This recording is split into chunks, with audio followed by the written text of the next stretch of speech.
खुदकुशी कर रहे हो, करो। नोट भी लिख के जाओगे, वो भी लिखो। हाँ, मगर एक बड़ा मसला है कि जल्दी में लिखे हुए नोट में तुम जो अब बचपन से अब तक भुगत आए हो, सब नहीं आएगा।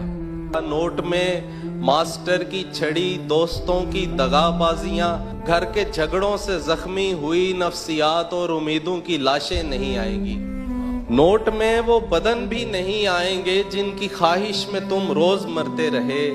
नोट में फितरी जज्बे नहीं आएंगे जो किसी ज़ाब्ते या अकीदे या मजहब के डर के तले दब गए।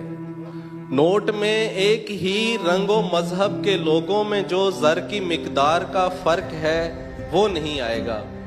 नोट में तुम कोई एक सबब खुदकुशी का लिखोगे जो शायद सबब ही ना हो।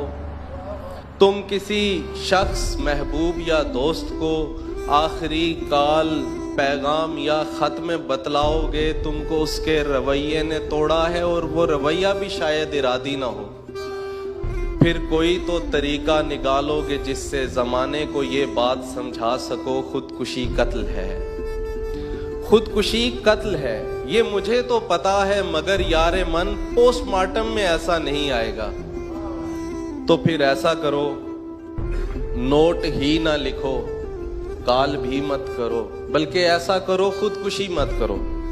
जो मसाइल तुम्हें इस नहज पर ले आए हैं, वो सब के सब और भी कितने लोगों को दरपेश हैं, उनसे भी पूछ लो।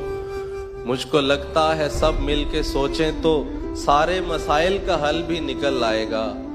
खुदकुशी बुज़दिली तो नहीं है, मगर और भी कितने रास्ते लड़ाई के हैं।